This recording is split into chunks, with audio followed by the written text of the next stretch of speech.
Canto 18. As the poets descend on Gerion's back in a slow gyre, Dante describes his bird's-eye view of Hell's eighth circle, Malebolge. It has 10 rocky clefts, bolgas, each one connected to the next by a curved bridge. At the edge of the first bolga, 2 lines of naked souls are moving in opposite directions. The panders walking towards Virgil and Dante, and the seducers filing past alongside them. Dante recognizes Venedico Caccianemico, a Bolognese Guelph leader, and Jason of the Argonauts. The second bolga is characterized by the foul stench of flatterers drowning in excrement. There is a place in hell called Malebolge, wholly of stone and of an iron color, as is the circle that around it turns.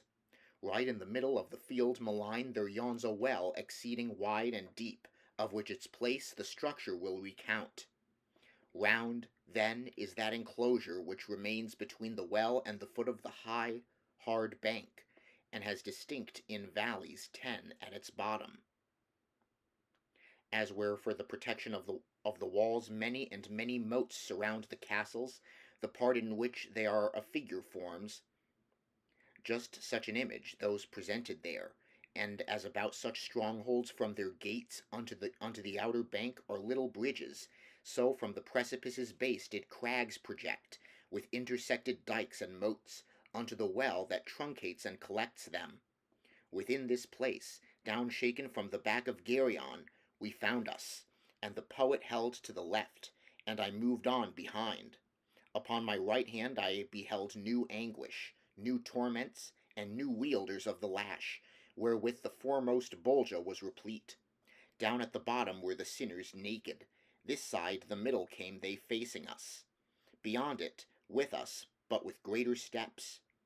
Even as the Romans, for the mighty host, the year of Jubilee, upon the bridge have chosen a mode to pass the people over. For all upon one side towards the castle their faces have, and go unto St. Peter's. On the other side they go towards the mountain. This side and that, along the livid stone, beheld I horned demons with great scourges, who cruelly were beating them behind. Ah me, how they did make them lift their legs at the first blows! And sooth not any one the second waited for, nor for the third. While I was going on, mine eyes by one encountered were, and straight I said, already with sight of this one I am not unfed. With sight of this one I am not unfed. Therefore I stayed my feet to make him out, and with me the sweet guide came to a stand, and to my going somewhat back assented. And he, the scourged one, thought to hide himself, lowering his face, but little it availed him.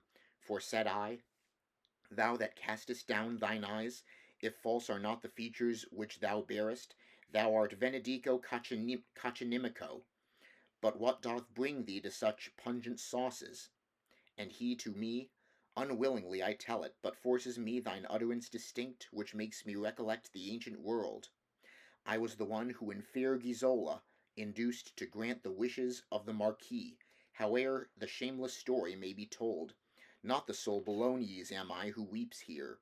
Nay, rather is this place so full of them, that not so many tongues today are taught twixt Reno and Savena to say Sipa, and if thereof thou wishest pledge or proof, bring to thy mind our avaricious heart. While speaking in this manner, with his scourge a demon smote him, and said, Get thee gone, pander, there are no women here for coin. I joined myself again unto mine escort. Thereafterward, with footsteps few, we came to where a crag projected from the bank. This very easily did we ascend, and turning to the right along its ridge, from those eternal circles we departed.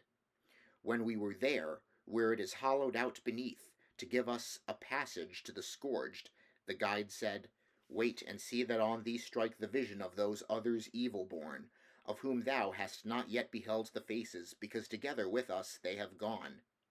From the old bridge we looked upon the train which towards us came upon the other border, and which the scourges in like manner smite.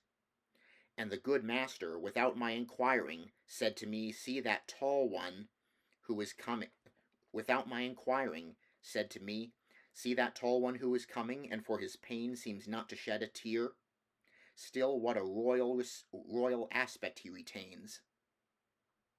That Jason is, who by his heart and cunning the Colchians of the Ram made destitute.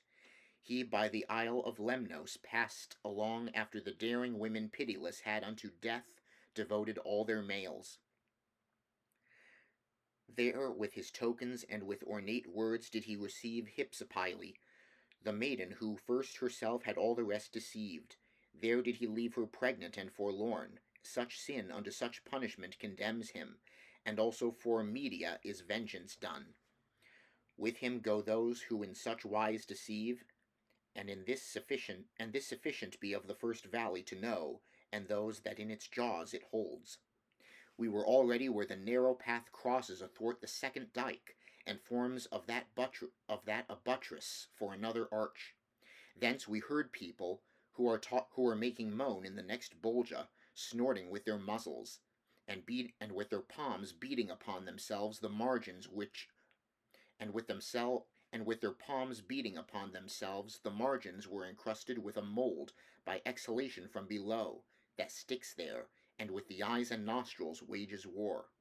The bottom is so deep, no place suffices to give us sight of it, without ascending the arch's back, where most the crag impends. Thither we came, and thence down in the moat I saw a people smothered in a filth that out of human privies seemed to flow, and whilst below there with mine eye I search, I saw one with his head so foul with ordure, it was not clear if he were clerk or layman. He screamed to me, "Wherefore art thou so eager to look at me more than the other foul ones?"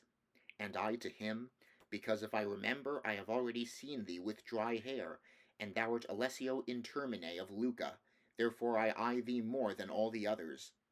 And he thereon, belabouring his pumpkin, "The flatteries have submerged me here below, wherewith my tongue was never surfeited."